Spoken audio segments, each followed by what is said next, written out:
Texans fans, how did one loss bring out the worst in y'all? Not all, but a lot. Hard work, hard work, hard work, hard work, hard work, work. There you go. Hard work, work. Everybody doing it right. Hard work, work, work. That's what you say. Hard work, work, work. Earn my pay. Hard work, work. Hard work, do it every day. Hard work, work. Get up out of 2:45. Hard work, work. To go and earn my pay. Hard work, work. Boots on and lace. Hey, what's going on, y'all? You're tuned to the Sports Talk with Big Sarge show. I'm your host, Big Sarge. Should I say the best? You know what? I'm not gonna do that this morning, even though I want to be super petty. I'm not gonna be super petty. Make sure you follow me on the app formerly known as Twitter at Big Sarge Sports with a Z at the end. Follow me on the Tick and the Talk at Big Sarge Media. Make sure you are subscribed to my YouTube channel at Big Sarge Media. Make sure you're reading all of my articles on www.bigsargemedia.com and make sure you follow me on the gram. Because you know you're always doing it for the gram, right? Like everything has to be seen for the gram, right? So Big Sarge do it for the gram too. Man, what's going on, y'all? I missed y'all. Had to get myself time to get acclimated to being back in Houston after spending the weekend in Minnesota. Which, side note, hey, y'all remember last week when I came on here and I was complaining? I was like, man, it's not going to even be cold in Minnesota. Minnesota. They said it was going to be cold in Minnesota. I was like, man, I just want to wear my hoodies. I just want to wear one of the jackets that I like, maybe like a sweater or something, things I don't get to wear on a consistent basis here in Houston. I wanted to wear, a hoodie. So I was like, man, it's going to be hot. It's going to be hot. So it was hot on Saturday. Very good weather, very good weather. I always like when I can go out of town and can breathe. And as soon as I get back to Houston, it reminds me, man, this humidity is thick. How many of you all, and you can drop it in the comments, how many of you all go out of town and just from Houston, go out of town and be just so happy that you could breathe? You be like, whoa, this feels amazing. That's how I be feeling when I go to Denver, when I went to Minnesota, North Carolina, like those things. Like when I get to those places, I could breathe. I can't wait to get to Massachusetts when the Texans play the Patriots. I want to see if I could breathe up there too. Actually flying into Rhode Island. I've never been to Rhode Island. I don't know how many black people can actually say that they've actually visited Rhode Island. I'm going to be one of them in next month. But I came out, I was like, woo! Sunday morning, my wife and I, because we didn't stay too far from the stadium. The one thing that I like about Minnesota is if you stay in downtown, you can get to their baseball field, you can get to their basketball arena, you can get to the football field. It's all within walking distance. And so my wife and I got up on Sunday morning and we knew that we weren't going to be able to make it to the gym. So we decided to take a walk. And since the stadium wasn't too far from where ain't the stadium was not too far from where the where we were staying. I'm sorry, y'all. I got a little sidetracked. My bad. I got a little sidetracked. Sometimes people who don't follow me just want to always say things to me. Cool. But we got up, we walked down. As soon as we walked out of the hotel, it was just like, whoa, hold up. Where did this come from? Where did all this come from? Well, it felt so great. I think it was like maybe 58, 60 at the most. I walked out, I was like, woo-wee. This feels amazing. Oh, Sunday morning just felt great. This Monday when we left out, I was just like, wow, this feels so good. I loved it. I loved it. I loved it. I loved it. I was so happy that I got a chance. And we had some good food. Yo, don't sleep on Minnesota. And I'm not talking about the Vikings either, because it looked like that's what the Texans did when they played them on Sunday. Don't sleep on Minnesota. Minnesota got some good food. They got some real good food. There's a place downtown. I think that shout out to Larry and Stafford. He went there, sent me a picture from when he was there. I was like, oh yeah. My wife was like, yeah, it's right down the street. So Sunday night after the game, we went there. We watched some of the Falcons versus the Chiefs game there. Tom's, oh, that food is amazing. It's a sports bar, nice music was with good music. They had a DJ up in there. It was amazing. So Minnesota was everything that I wanted it to be, except for, I would have liked to see the I would have liked to see the Texans, get a victory. It would have been nice to see them, start the season 3-0. Hold on, y'all got to do this. Chin, chin, chin. Bats, what's going on, man? Hey, yo, this has been my guy. This is like my brother for real, for real. Like he my brother and my play cousin all at the same time. We were stationed in Baumholder, Germany together, my first duty station. Man, some great times, My late wife treated him like he was a son. I was like, this is a whole grown man with like 7 kids already. Like, this is a whole grown man. This boy got 12 kids. Like, he a walking daycare. Like, look, don't worry about it. He gonna show his earned income credit. When you do his taxes, you gonna see his earned income credits. That boy got like about 15 kids. Boy, what I think one time Bass got a tax return of like $80,000 just based off his kids alone. It's my guy though. Huge North Carolina Tar Heels fan, man. Love you, Bats. All right, let me go ahead and jump into this show right quick, because I know there's some people out there who are, offended by the title of this show. And it says, hear me out. Tunsil is worth every penny of his contract, and he is. And I'm going to get to that in just a second. But we got to talk about, now listen, y'all got all that out the way now. Y'all heard everything y'all needed to hear post-game Sunday, right? You got everything that you needed to hear on the radio and on social media and on podcasts on Monday, right? So y'all got all that. Okay, cool. Now it's time for Sarge to talk. Now it's time for Sarge to give you his perspective. That ain't no shot at nobody, because God dang, I hate every time I say something, every time I tweet something on social, put something out on Twitter or put something out on social media, I always got to damn near do a disclaimer. This is not a shot at anyone. This is not a shot at anyone. Can you hear me? Hello? Is this thing on? I am not taking a shot at anyone. Is that clear enough? Cool. So y'all heard everybody else talk about their, how they felt about the game. Now it's Big Sarge time to talk about the game. All right. So, we know that the Houston Texans got blown out by the Minnesota Vikings by a score 34-7, like blown out. They got blown out. Ain't no other way to put it. There is no other way to put it. The Texans didn't score till the third quarter. They got completely shut out in the first half. The first time they had done that since they got shut out in New York. What was that, week 11 against the Jets? So they got blown out. No other way to put it. So here's a couple of things that I observed, right? A couple of things that I observed. One, the Texans offense did not look like they were ready to play. They looked lethargic. They looked like they didn't know that the game was starting at 12. Maybe they didn't know that they was on the same time zone as the Houston. Maybe they didn't realize that they were still in a central time zone. Like, I don't know what was going on, what was happening, but that offense looked lethargic. They started off the game with a penalty and then a turnover. And I'm saying to myself, hold on, timeout. You can't keep starting these games off slow. You cannot keep starting these games off slow. You remember what I said last week? I think when I was talking to B. Scott, I said, hey, man, Bobby, slow it. You need to, Bobby, I know you got the first 15 plays scripted. I got it. And I'm not saying that you should do this off the rip, but at some point, man, let CJ run it. And if he messes up, then y'all go back to the drawing board. Can't be any worse than what's happening in some of the starts of these games. And then you find, hey, man, hit the triangle and run no huddle. I would do that. And I would do that early, because now you put the defense on skates.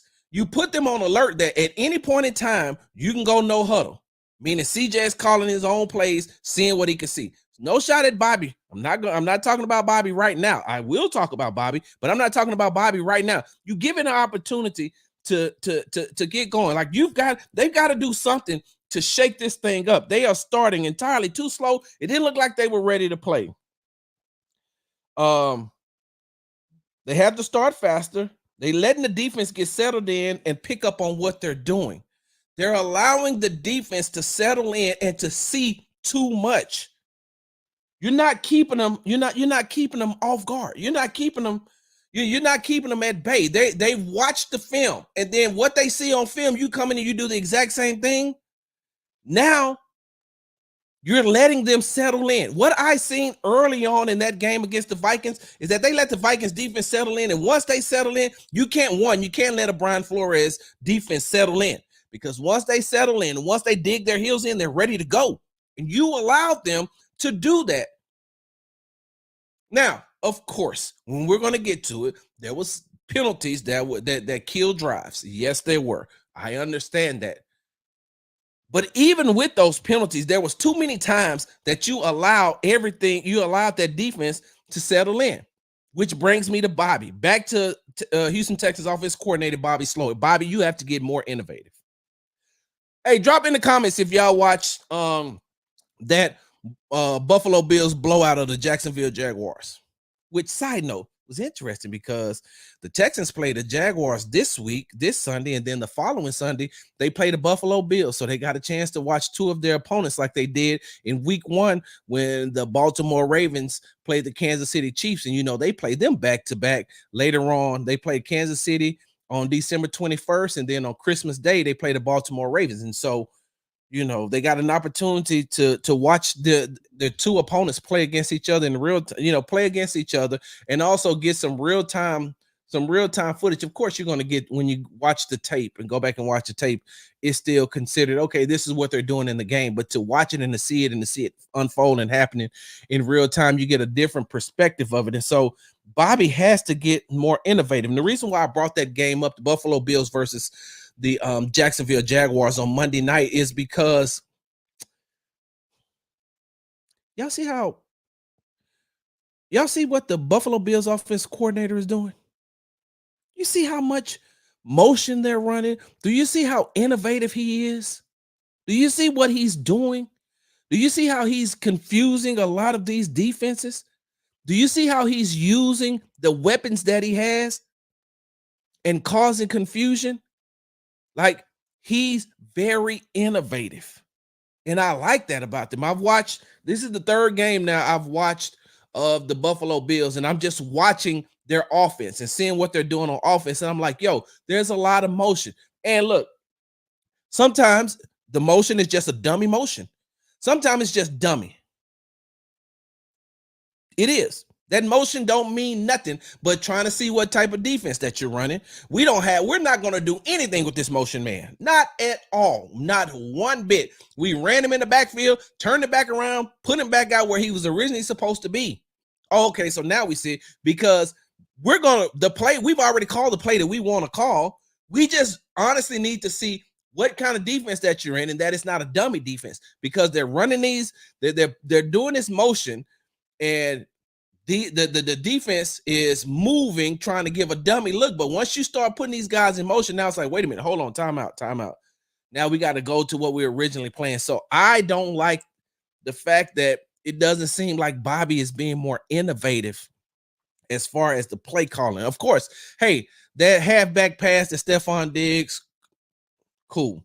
The end around the Tank Dell, cool. But you have entirely too many weapons on the offensive side of the ball not to be more innovative. I'm not saying, hey, you shouldn't stick to some of the basics like running the ball. I get that. You should stick to the basics of running the ball. But by the same token, you also have to be prepared to switch it up a little bit. And that's when I feel like you should rely on CJ a little bit more and say, hey, this is what you got to do.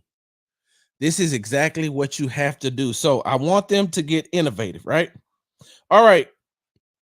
On the defensive side of the ball, the defense looked good, but they were on the field entirely too long. And not only were they on the field entirely too long, the offense kept putting the defense in bad positions. Sam Darnold had 4 touchdowns on Sunday. All 4 of those came within less than 10 yards. All 4 came within less than 10 yards. And then I'm saying to myself, so as I'm watching the game, I was like, how come they're not getting a lot of pressure on him? And then I went back and I watched some of the games. I was like, yeah, they were getting pressure on him. He was just able to get up out of it. So listen, I said this on social media on Sunday. I'll say it again. Hey, I owe Sam Darnold an apology. I do. I owe Sam Darnold an apology because I didn't think that he was going to be able to play like that against the Houston Texans defense. I did not. I honestly and truly did not believe that Sam Darnold was going to be able to game manage that way. And I said game managed because it wasn't like he had the best game, but he managed that game well enough for them to win. He managed that game well enough to put the Houston Texans behind early. And ain't been too many times that I've seen the Houston Texans have to play from those large deficits like that.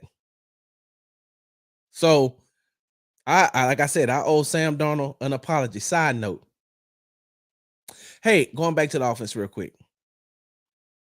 So I know that y'all seen it reported by what Jonathan M. Alexander said in his article, the quote that he used in his article about what Jonathan Grenard said, former Houston Texans defensive end player and defensive end.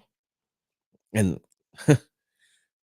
one of the first things that JG said to me when I walked up to him is DJ Bieneme from ESPN and I went to the locker room to talk to him, to talk to Cashman, to talk to Shaquille Griffin. We went down there, and one of the first things that JG said was, "Hey man, how they gonna be so disrespectful to me? Like they didn't know who I was. Why would you put a rookie tight end on me? Like I wasn't gonna do what I needed to do."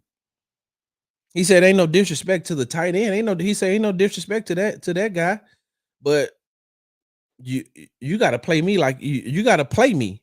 You got to play me. You can't play me." Some of y'all that went over your head like you was at the airport, meaning you got to play against me. You know what I can do.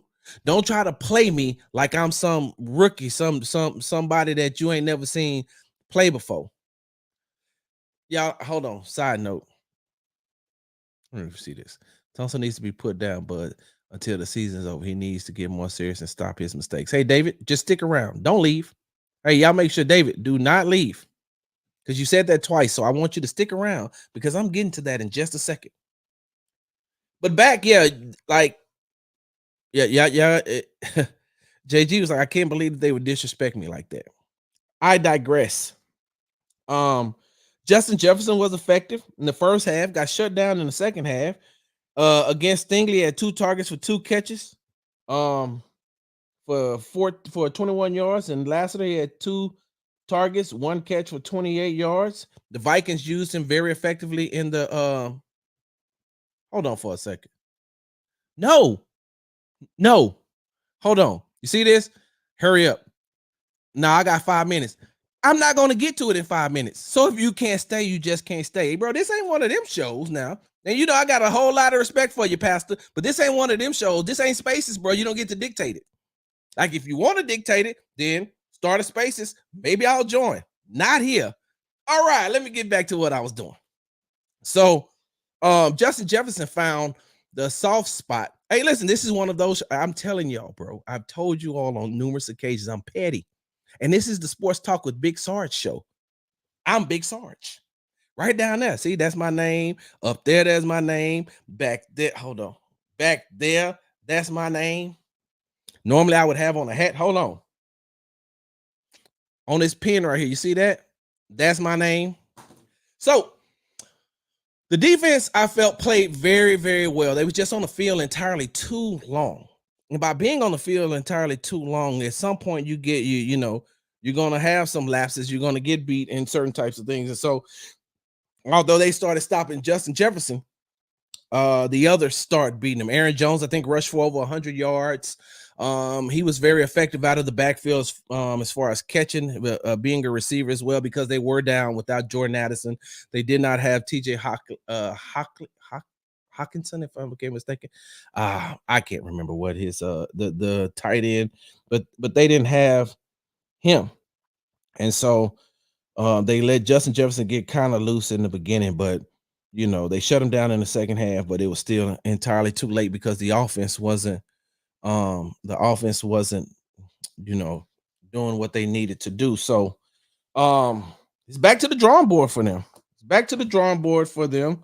Um and when you look at the opponent that they have coming in this week in the Jacksonville Jaguars, and we're going to get to that later on in the week, probably on Thursday. On Friday, I should have a Jacksonville Jaguars beat reporter to join the show, and we'll talk about the matchup on Sunday.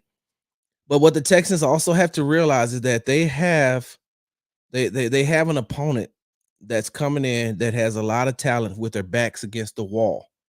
And with the Carolina Panthers being 0-3 to start the season, they're looking for their first victory. As a matter of fact, I think the last win that they've had as a team, going all the way back to last year, was beating the Houston Texans. I don't remember what week it was. I'll look at it in just a second. But the last win that they've had was against the Houston Texans.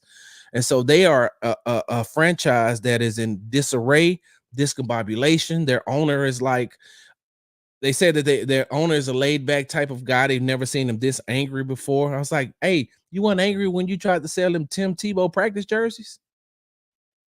Like, you wasn't angry when Tim Tebow tried to come back as a tight end? You wasn't angry when you hired Urban Meyer? You wasn't angry when you let Jalen Ramsey get away? No, I'm just asking. Like, 0-3 makes you feel this way, but the other things that you did that don't, I got it. Don't worry about it. We'll talk about that a little bit later on. But you have a Jacksonville Jaguars team that has a lot of talent. They just haven't been able to put all that talent together just yet, but they're going to come in here and they're going to be scrappy. They're going to come into NRG and they're going to be scrapping. They need a win, and a win against a Houston Texans team that many has projected to go to the AFC Championship. That will be huge for their ego, huge for their morale. Hold on one second. Pastor, you know I got love for you, bro. I got to, man. But look, I gotta, give it back to you, pause. Like you give it to me, pause. I got love for you. That's why I go. So for sure, man. I'm gonna pull up in the spaces. I was in there yesterday, man. I gotta talk to I heard about the tragedy that Corey suffered, man. I'm gonna have to get with him and send my condolences. But the Houston Texans cannot afford to take these Jacksonville Jaguars lightly, just looking at their record.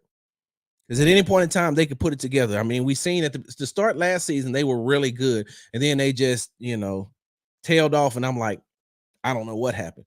Plus, the Houston Texans need a victory over. The Houston Texans need a victory over the Jacksonville Jaguars to go up 2 games in the division and to get that winning feeling back. Being 3-1 after 4 games, that's not bad, especially going into against the Buffalo Bills. And also, I mean, we should see the return of Christian Harris after this game. He was out the first, only supposed to be out the first 4 games. I'll get more clarification on that. I'll get more clarification on that this week when practice starts on Wednesday, and we get a chance to talk to D'Amico on Wednesday, and we get a chance to get into the locker room. Maybe I'll get a little bit more. Hold on for a second. I'll get a little bit more information for you all, and I definitely will share it right here. All right. Hold on for a second. Gotta take a drink. Yo, I love this cup. My daughter got me this cup. Young Melee. I got this one, and I got a purple one. It helps me drink a lot of water too. Stay hydrated. All right. Here we go. Hold on, y'all. Because look, I stopped addressing folks who want to get rid of Tunsil addition by subtraction. Exactly. Thank you, Tony. Sarge, I agree with you 99% of the time. This is the 1%. If this was a one-off, I would agree. But this is ongoing with LT. You haven't even let me it, you haven't even let me get to the point yet. Like you don't even know what I'm about to say. Like how you disagree with me already. You can't disagree with me just because of the title. I haven't even made my case. All right. So let's get down to the thing that got most Texans fans in a tizzy. Hey, Pastor, I hope you're still here. Oh, the Nico Autry doesn't come back to after week 6. He was suspended the first 6 games, first 6 weeks, first 6 games.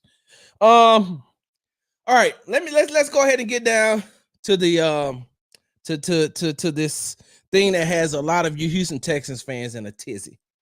AD say, hold on, y'all. I ain't taking the bait. Wait, I ain't taking the bait.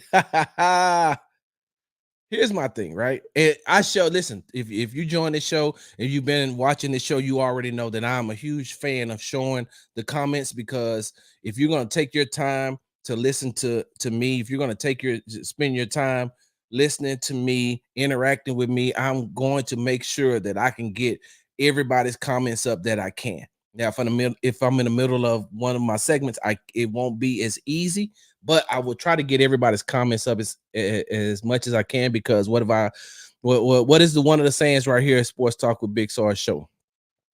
Time is the most valuable possession that an individual has, and it's the one thing that you can never get back. So if you're spending your time with me, I appreciate it, and I want to show you how much I appreciate it. Now, dang, speaking of time, false start. False starts of time too, right? Listen.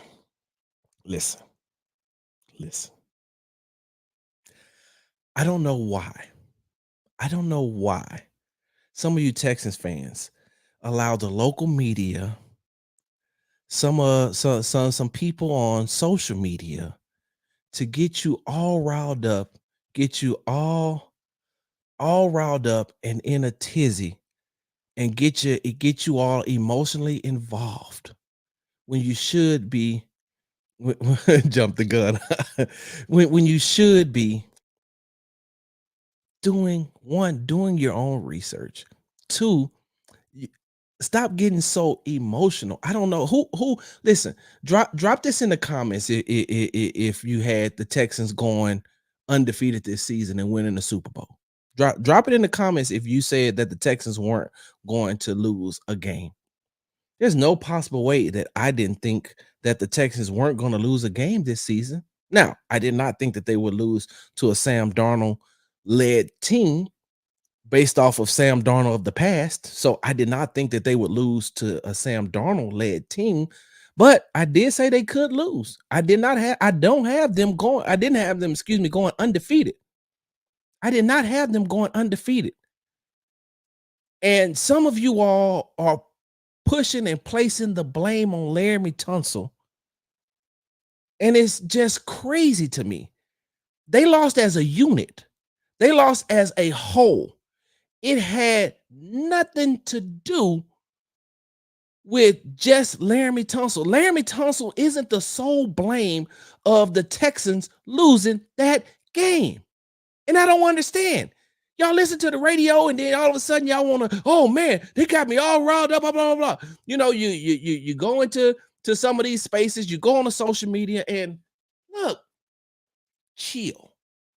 In the immortal words of Aaron Rodgers, RELAX. Relax. Now, what you should be upset about is the amount of penalties that the Houston Texans have occurred in the first 3 games. That's the one where you should be mad about. You should be mad about that, because the amount of penalties that they got 12 last week, 8 this week. Y'all are getting y'all getting everything mixed up. D'Amico said, if you want to blame somebody, blame me. Yes, he's right, because penalties start with him. That means that the team is undisciplined. And if they're undisciplined, then that means you got a discipline issue and you got to fix that, coach. Listen, as a Dallas Cowboy fan, y'all know I'm a Dallas Cowboy fan. Y'all know that. You know I'm a Dallas Cowboy fan. And the Dallas Cowboys under Mike McCarthy has been one of the most heavily penalized teams in the NFL. With Jason Garrett, towards the end of his career, as head coach of the Dallas Cowboys, penalties, a lot of penalties. You know what I said? Hey, Jason Garrett got to go because this is reoccurring. This is happening on multiple years. Mike McCarthy, hey, it starts with you, guy. You got to fix it. So yes, I agree with D'Amico. Hey, it starts with you, coach. You got to fix it. You have to fix these penalties. You're the coach. You got to fix it. So I think last year, and I'm just gonna say last year, and they had a total of 128 penalties for 1,027 yards. That is entirely too many penalties, 128, and that's too many yards, 1,027 yards. Now, if we're looking at the offensive side of the ball, they had 25 false starts, 4 illegal formations. Now, some of y'all are like, man, this is the narrative, right? This is the narrative. Hold on. Let me read Aaron Wilson's tweet. They got a lot of you all in a tizzy as well. Aaron Wilson, my guy. And Aaron Wilson is my guy, bro. If y'all not following Aaron Wilson, I don't know what y'all doing. I don't know what y'all doing with y'all life. That man be on it, and he stays on it, and he be breaking news. He be telling you he's on it, and I appreciate that about Aaron. Aaron is one of the most hardworking people that I know in this business. Hold on, y'all, give me a second. I thought I had it up, but it didn't. All right, so one day ago, Aaron tweeted out Pro Bowl left tackle Laremy Tunsil on false starts. False starts, I want people to understand, we'll have to be on the same communication. I'll take accountability.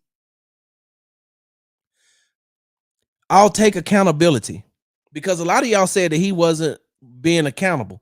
When right here, Aaron quoted him verbatim. This is Laremy Tunsil's words. I'll take accountability because they're calling my name, but it takes all of us, right? Now, so you all took that false start narrative and you ran with it. And this is the thing that's so funny to me, because a lot of you all are watching me on a device right now that you can probably pay $1,500 or more on. Your cell phone probably costs $1,500 to $1,800, give or take. You're watching me on a MacBook that costs how much? And the reason why I'm saying all that is, hey, Google is free. Yahoo is free. DuckDuckGo, free. All of that, free. Safari, free. It's free. And the reason why I'm telling you that it's free is because you can go on and you can research exactly what you need to research. You can find exactly what you need to find, like I did, right? Exactly what I did, right? Because I knew this, but I said, you know what? Give the people the facts, Sarge. Don't give them, don't lollygag with them. Give them the facts, because we can talk opinions all day long, and I can say, hey, I disagree with I respect your opinion, but I disagree with it. When we're talking opinions, facts can't be debated. Facts are facts. Facts is what you stand on. When you standing on business, you better be standing on facts. So what I did was I went back and I looked up some of Laremy Tunsil's false starts for the seasons. And because you all kept saying he's a false start machine, he's always false starting, he's always false starting, he's always false starting. So in 2020, Laremy played in 16 games. 2020. 4. Look, y'all, that Houston came up out of me. 4 false starts in 16 games in 2020. Now, in 2021, he only played 5 games. He was injured for the rest of the season. They put him on injury reserve. He was out, so you can't use 2021. 2022, Laremy Tunsil had 7 false starts and 3 holding penalties. So he had a total of 10 penalties in 2022. 7 false starts. He had 1 in week 4, 1 in week 9, 1 in week 10, 1 in week 14. No, in week 14, he had 2. He had 1 in week 15 and 1 in week 16. 1 in week 4, 1 in week 9, 1 in week 10, 2 in week 14, 1 in week 15, and 1 in week 16. He had 7 false starts in 17 games. Tell me how that's a false start machine again. Tell me that. I'm trying to figure this thing out because y'all listen. I have watched a Laremy Tunsil false start. Yes, that is one of the things that has stuck to him. He has the most false starts on the team, of course. Yes, I'm not saying that he doesn't false start. What I'm saying is stop saying he always false starts. We need to trade him because he false starts a lot. All right, 2022 wasn't good for you. Let's go to 2023. You know how many false starts Tunsil had for the season? 8. 8 false starts in 19 games played. 8. He had 1 in week 1. The next one came in week 10. Week 10. And hold on. Facts are he leads the league. I guess that's league. He leads the leagues in penalties over the past 3 years. I didn't look up total penalties. I just looked up false starts because that is the narrative that was being pushed. Now we can talk about, of course, and don't get me wrong. Let me write that down because leads the league in penalties, right? Got it. Cool. Noted. All right. 2023, 8 false starts. 1 in week 1. 1 in week 10, 1 in week 15, 1 in week 16, 2 in week 18, and 2 in the divisional playoff starts.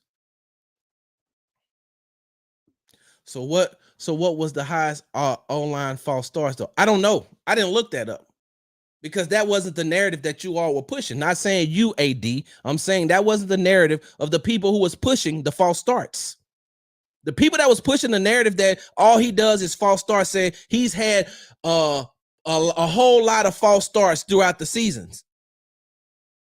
And I'm saying to myself, okay, if he had 1 in week 1 against Baltimore last season, and then for 9 weeks he didn't have 1, and then he had 1 again in week 10, and then another 5 weeks he didn't have 1. He had 1, then he had another 1, then he had another 1.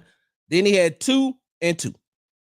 Now, against Indianapolis, against Baltimore, okay, I'll give you that. I can give you that. Those last 2 games, okay. But to go multiple times without giving up, without false starting, going multiple weeks without false starting, I don't understand what you all are trying to say. I don't get it. I just don't.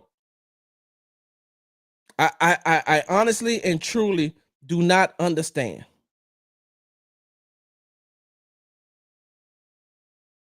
I'm confused. And dog since 22, he's penalties for days. He's not. Okay. Even with that being said, you all want to make him a false start machine. You all want to be mad about him and his penalties and his false starts. Okay. Is Laremy Tunsil not one of the top 5 left tackles in the game? Don't worry, I'll wait. I got time. I don't have to be anywhere until 11:30 for a Rockets event. And where I gotta go, I'm 10 minutes away. It's 10:15. Let's talk. Please tell me that you don't think that Laremy Tunsil is one of the top 5 left tackles in the game. And not only that, you have a franchise quarterback in CJ Stroud. You know what you need to do for CJ Stroud? Keep him upright from his blind side. He's a right-handed quarterback. Laremy Tunsil makes sure that CJ stays upright. And you're talking about trading him because of false starts? Because of false starts, you want to trade him. Now, side note, the illegal formations.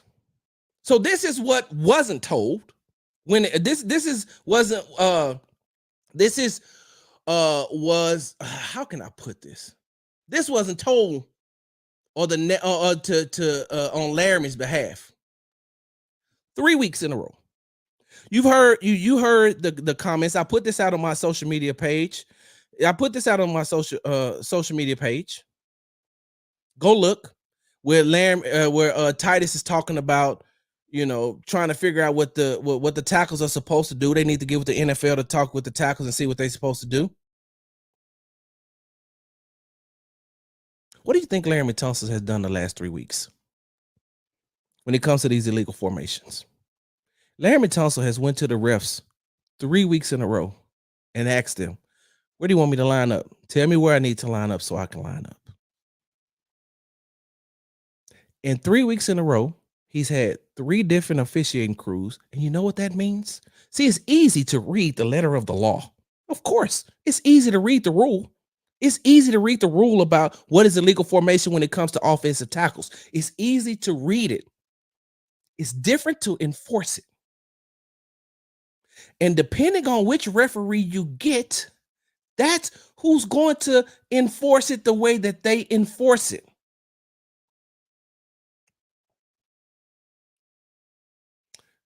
We watched the Baltimore Ravens lose to the Kansas City Chiefs on a pass interference call that could have went either way, and they called it pass interference. And then we just watched the Atlanta Falcons lose a game on what should have been called a pass interference against the Kansas City Chiefs. The guy wrapped up the wide receiver. He wrapped him up. And once he wrapped him up, everybody watched it. Everybody seen it. He said no pass interference. Last week I talked about when the Rams and the Saints played and that pass interference wasn't called.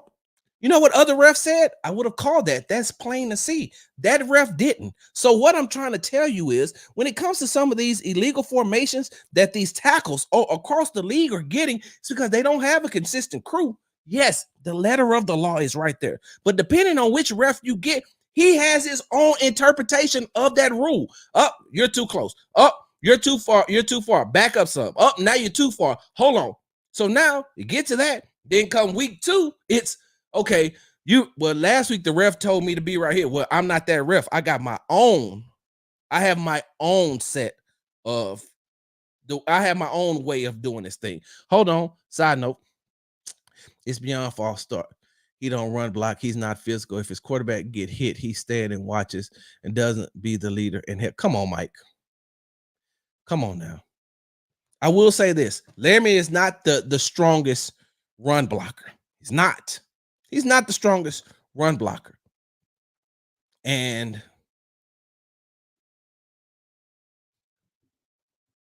that offensive unit has to get better in run blocking as well. And I think that once Joe Mixon comes back, you'll see it. I think you'll see it once it comes back. They've only, listen, when they played together one game in week 1, how many rushing yards did he have? Did Joe Mixon have? Then in week 2, Juice Scruggs is out. In week 3, Joe Mixon is out. So I think that we need to give a little bit more sample size from this run blocking. Now, if we come back here in week 9 and they've all played together and Joe Mixon is healthy and we still talking about the same thing, then of course. Now, like I said, I will say this. He isn't the strongest run blocker. He's not. That's a fact. We know that. But you know what he is and what you need him to be? You know what you need him to be? You need him to be the blind side protector for CJ Stroud. That's what you need him to be. Hey, look, okay. Hey, he didn't push his man far enough on that run play. Got it. Next play, CJ throw for 16 yards to Nico. Know why? Because Laremy kept the person off of his backside. Laremy is one of the best 5 tackles in the league. I can't see why you want to trade him because of 1, penalties, 2, false starts. Don't get me wrong. I was there. I watched it, and I'm saying to myself, how in the hell do y'all have 4 straight penalties? They had 3 penalties in a row. 3 penalties in a row. And then on the 4th one, the only reason the Minnesota Vikings declined it is because it was an incomplete pass. Hold on. AD, I'm about to block you because this is not how this works. You got to let me tell the people to join you all. You can't just come in and hop in. You can't come in my trap and take over, AD. That's not how this works. You can't do that. Y'all make sure y'all, hold on. Y'all make sure y'all join the crew at 7:30 p.m. tonight, Central Standard Time, as they review the All 22 on the H-Town Rundown. That's how it's supposed to happen, AD. You don't come in my trap and take over. All right. Getting back to what I said, because I got to hurry up and finish this thing now, because y'all have given me a lot of y'all time, and I appreciate that, but I had to come on here and say that. Hey, he is worth every penny of that contract. And the reason why he's worth every penny of that contract is because he protects your franchise quarterback. There's no possible way that you all can't see that. Let me give me facts. 4-time Pro Bowl selection. We already know that. Pass blocking, 84.9%. He was 4th in the league in pass blocking last year. 4th in the league in pass blocking. 91.6% pass blocking grade since 2019. That's 2nd among left tackles. So he was even keeping Davis Mills upright, Case Keenum upright, whoever else was in the game. But when you have a guy like Laremy Tunsil protecting CJ Stroud's backside, that's what you want. Why you want to trade him? Because, listen, I'm a Cowboys fan. You know, the one thing that drives me nuts when it comes to Trayvon Diggs, he gets a lot of holding calls. He gets a lot of penalties called against him for pass interference. And I'm talking about cornerback Stephon Diggs' brother. I'm talking about all-pro cornerback Trayvon Diggs. He jumps the gun a lot. He gets beat sometimes because he's over-aggressive. You know what I never would want the Dallas Cowboys to do? Trade him. Hey, look, I can deal with that as long as he's going to get some interceptions here, there, 1 or 2 a game. I can deal with that as long as he's going to have some breakups. I can deal with that as long as he can play the other game. There's going to be mistakes. Nobody is mistake-free in football. I've been watching consciously football since 1975. Everybody makes mistakes. Every player makes mistakes. If social media was around after Peyton Manning's first year, y'all would have threw him in the trash. You would have said, this guy is horrible. If social media was around when Brett Favre first started, you'd have hated him. Dan Marino hated him. John Elway couldn't win for how long? Y'all would have said he's a bust. If social media was around back in the day, y'all would have said he's a bust. Oh, there's no possible way Joe Montana can win without all those all-pros that he has around him. There'd have been totally different narratives. Jim Kelly can't win the big one. So, hold on, because you're ignoring the penalties over the past 3 years. Why did the Texans not win the AFC South last year with those same penalties from Laremy Tunsil? Did they not defeat the Cleveland Browns in the wild card game with those same penalties?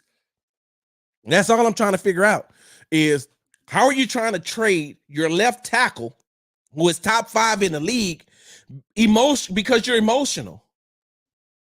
Because you're emotional. Hold on now. Hey, look, let me say something, right? Hey, cool. You in here. I'm welcome to have you. Hey, I underestimated y'all with Sam Darnold, but you late. And because you're late, you can't come in here and say, put some respect on the Vikings. They special. When I've already given the Vikings their just due. You can't just come in here and say that. Like, because you're late, the best thing would have been, hey, Sarge, you already talked about the Vikings? Yes, I did. And that stadium is loud. Let me get back to Laremy Tunsil because I got one or two more things I want to hit on before I get up out of here. Laremy Tunsil, false starts and all, penalties and all, right? False starts, penalties, illegal formations, and all. Top 5 left tackles in the game. That's why they paid him like that. Because if you let Laremy Tunsil get away from here, then what happens? You know, I heard somebody say yesterday that they could see Blake Fisher starting sometime this season over Laremy Tunsil. That Blake Fisher is the future of the Houston Texans, and they could also see the Texans trading away Laremy Tunsil by the end of the season. Hey, y'all put a pin in there. Remind me, I need to talk about that later on this week. I'm gonna come back because right now we're talking about Laremy Tunsil. Hey, how many sacks y'all think Laremy has given up since 2019? Sacks. How many sacks you think he's given up since 2019? 13. 13 sacks. 13. He gave up 5 sacks. Hold on. 2019, he gave up 3 sacks. 2020, he gave up 2 sacks. And once again, 2019, he gave up 3 sacks. 2020, he gave up 2 sacks. 2021, he only played in 5 games. 2022, he gave up 1 sack. 2023, he gave up 5 sacks. And in 2024, he's given up 2 sacks. So 8, 10, and 11 divided by 4 is what? Go ahead and do the math. Sarge, 11 divided by, hold on, 9. Yeah, 8, 10, 11 divided by 4. That's 2. 0. Okay, 5, 6, 7, 7. 2.7 sacks per season. And that's only because he gave a 5 in 2023. What are we doing here, y'all? Like, honestly, what are we doing here? You're crying over some penalties? You're crying over some penalties from one of the best left tackles in the game? Yes, I was there. I did see the penalties that they have. I did see them kill the drives. That is fair. That is fair for you all to say that those penalties on Sunday killed the drives. Yes, they were bad. There was bad timing on those penalties. Now the illegal formation, that's something else we got to talk about.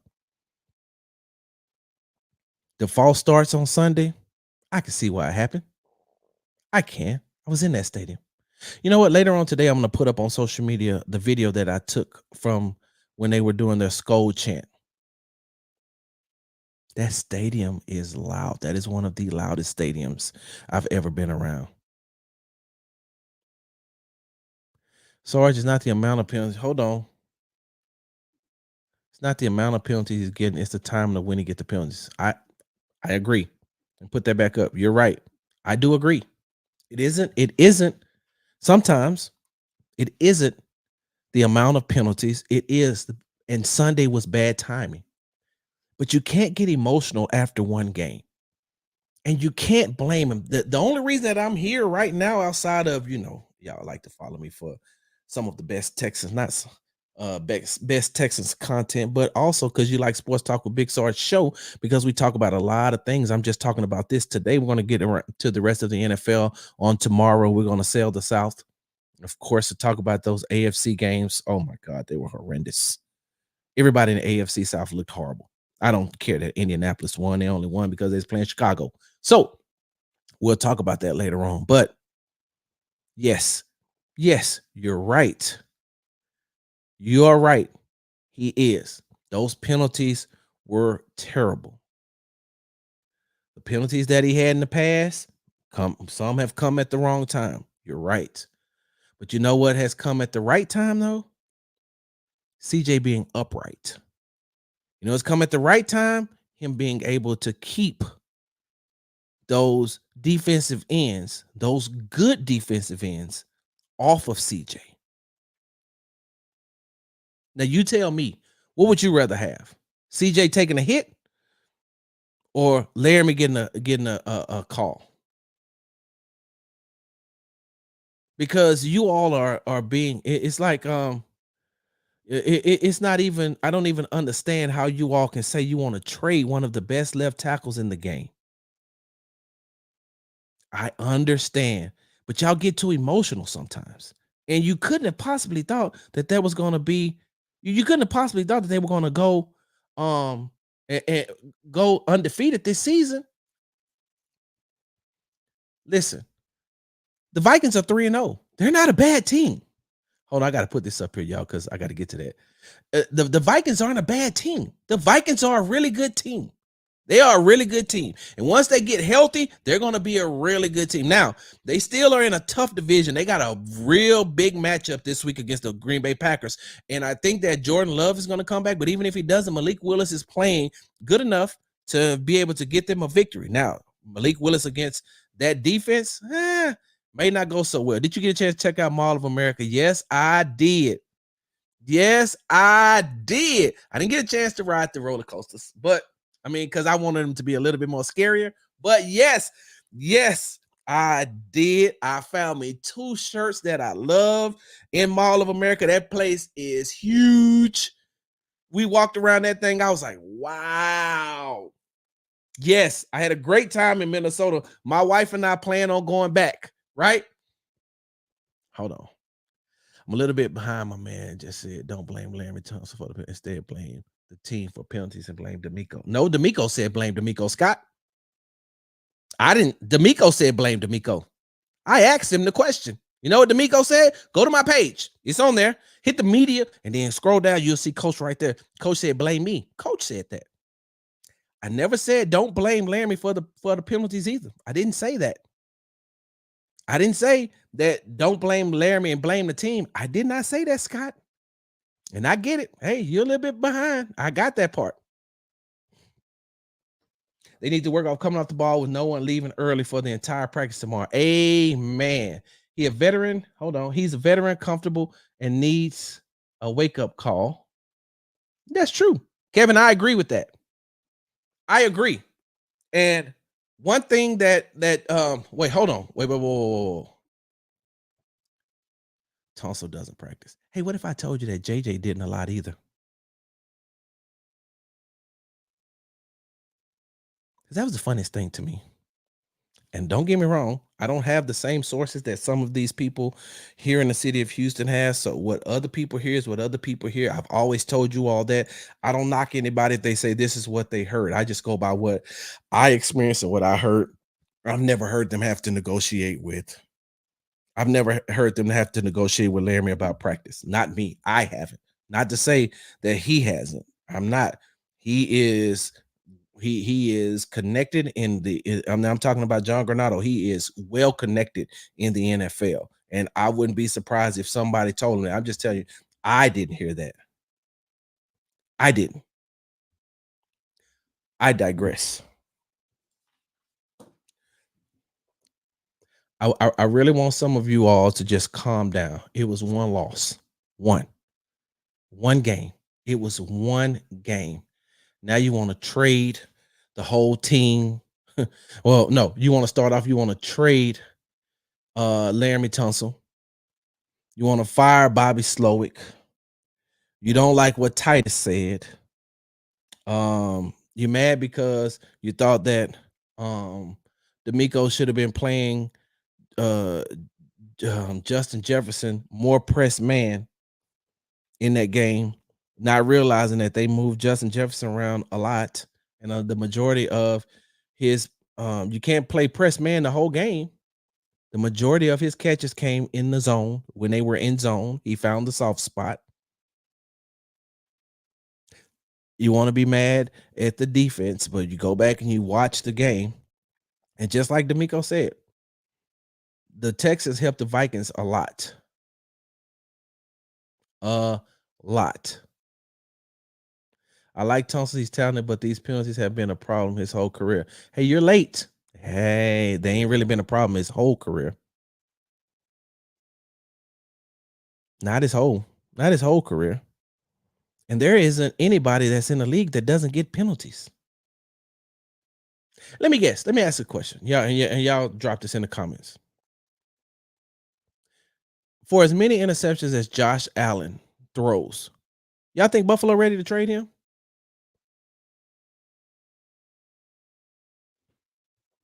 Hold on. Let me get to Corey. You're not invested as a fan, so you don't feel how we feel. This was terrible. No, Corey, I'm not.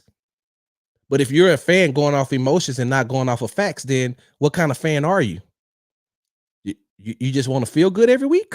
No, I'm asking. This is a legitimate question. This fan is short for fanatic. And if you're a fanatic, then that means that you don't want nothing. You want your team to be perfect every week. And your team will not be perfect every week. There is not one team that plays perfect every week. The Kansas City Chiefs do not play perfect. They have not played perfect this entire season, yet they're 3-0. So, what are we talking about here? You want to trade? Hey, drop it in the comments. If you want Laremy Tunsil trade, tell me why Laremy Tunsil should be traded. Hold on. I got to get up out of here. The fact is we played bad. The fact is Laremy ended drives. We don't need perfection. We need effort and smart play. And Corey, is that not what I said? That's exactly what I said. I said that this game, Laremy caused a lot of drives to stop. That's what I said. I said that. I said that this game. But the narrative that he has done that over his career since he's got to Houston is wrong. And yes, this game, he stopped drives. How many has he sustained with his play? How many drives have been sustained with his play? Hold on. You should probably become a Vikings fan this season, so I jump on the wagon seat. So nah, I can't, man. I'm a Cowboys fan. I'm gonna go down with the ship. They are one of the worst teams in the league right now. The Dallas Cowboys are. I'm gonna go. Hey, listen, I'm winning with the high of the highs. I got to be with them low of the lows. And if I'm gonna jump ship, I would have jumped ship and became a Texans fan. That's what I would have done. I would have done. I would have done that already. I would have became a Texans fan. But nah, man, I can't. Even though y'all got my boy over there, man. Hey, JG is my guy. JG is my guy, man. Like he my guy. I like talking to JG because when I talk football with him, man, that's one of the smartest young men that I've ever talked to about football. So,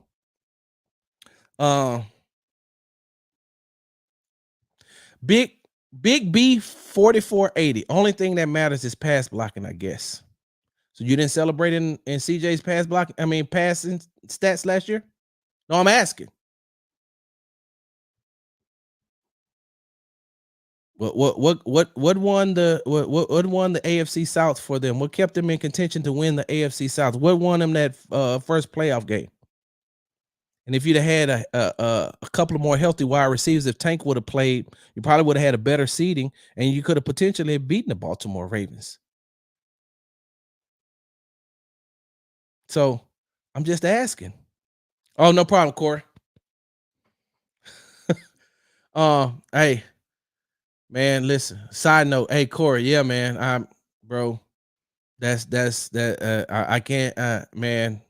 That would be hard, man. And I know it's hard on your kids, man. So my condolences, my guy. Viking fan recruit because they don't have. Hold on, let me see what else we got going here. Texans haven't been a good rushing team since Aaron Foster. Y'all not being fair now. Thank you. Hold on. Sarge, why didn't they let Dak walk and take a chance on young quarterback and build a team? Hey, listen. All right, I know y'all see what it says up there, right? But I gotta address this one. Let me address this one right quick, because this one right here gets under my nerves and under my skin. Yes. I'm gonna get back to talking about Laremy. I'm gonna get back to talking about the Texans. And I'm gonna end this thing in just a second. Yes. Hey, Jedi, let me tell you why I'm mad. I'm mad because the reason why the Dallas Cowboys are in the situation that they're in and they paid Dak all of that money is because they have an incompetent general manager who won't let other people be general manager. Jerry Jones should have hired a general manager long time ago. He has ran that Dallas Cowboys franchise into the ground. To the ground. They are horrible. The only reason the Dallas Cowboys are relevant right now is because ESPN and everybody else keeps them relevant because they talk about them. That's it. No possible way a GM couldn't have seen that coming. Hey, look. Hey, first, when he was on his rookie contract, you did nothing to build the team up. You had him on a rookie contract and you did nothing to build the team up. 1. 2, how could you not see in the future watching these quarterback salaries rise and not be prepared that, hey, we might have to let Dak walk. What do we have to replace him so we can make sure that we may not be as competitive for 1 or 2 years? You got to give the quarterback some time, right? Well, you can get that quarterback some time, or you trade for a quarterback and you're prepared just in case Dak. Trey Lance is not a competent backup right now, only because he doesn't get the reps. I think that Trey Lance could possibly be a good quarterback, but no. Jerry Jones has nobody to blame but Jerry Jones. That's it.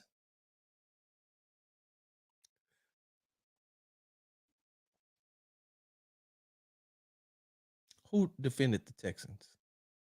And this ain't just a Texans show, my guy. Texans tangent. Like, yes, I talk Texans a lot because I cover the team, but no. We talk about everything. Did you miss last week when I was talking about the other games? You missed that? Hell, on this show, I talk WNBA. I'm going to talk some WNBA this week too. And some baseball and some other stuff and some basketball like NBA. No, bro, I get it. Don't worry about it. But I like you, Texas Tangent, because I know. Hey, hold on. I know, man. I'm just kidding too. That's why I'm glad you could hear my voice and you could hear the jokes on the inside. All right. But yes, that's Jerry Jones' fault. Getting back. Let me ask y'all a question. Those who wanted Laremy Tunsil traded because of his penalties, who you getting? Who you getting? Wait, hold on. Corey put something up.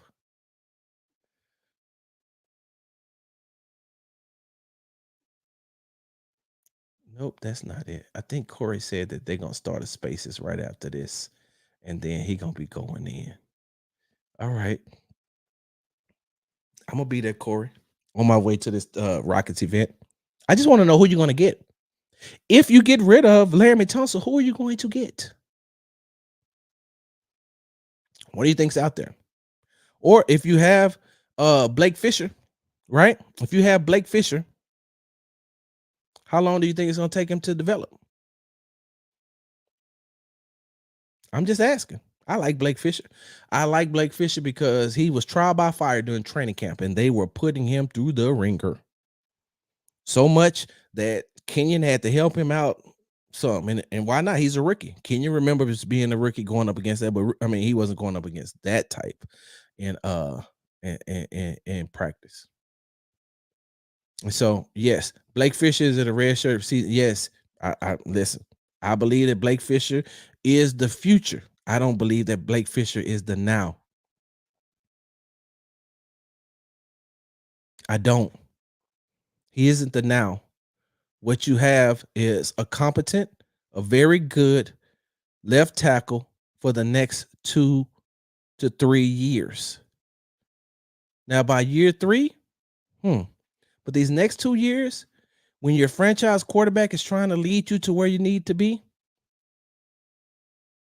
you need him. You need him. You need you need somebody that has only given up 13 sacks since 2019. You need one of the highest rated pass blockers in the game. You need the second highest pass blocker amongst left tackles in the game. You need him. Because if you don't, no, I won't do no scold chant.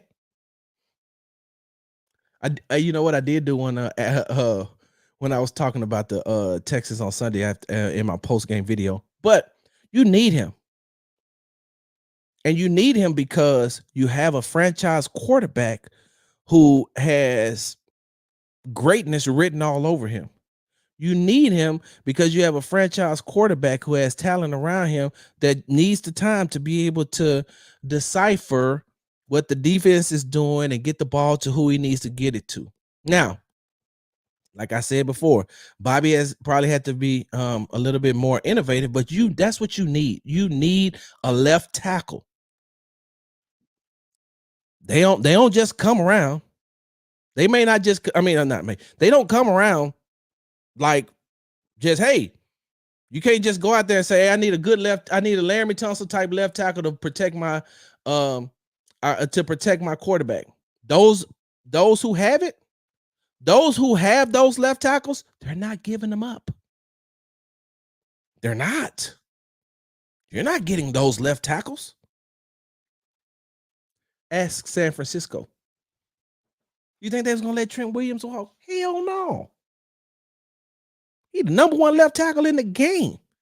Get whatever amount of money. You know why? Because they need him to protect Brock Purdy, who is not CJ Stroud. And so, yes, you can nitpick with the penalties. Cool, I got that. Are they drive killers? Yes. Were they drive killers on Sunday? Yes. You can nitpick all of that stuff. You can.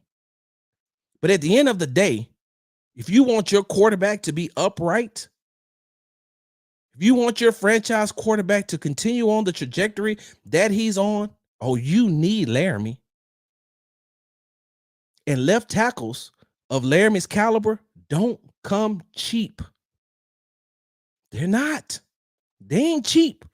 They know exactly what they're worth. They know exactly what they're worth as far as keeping your quarterback upright.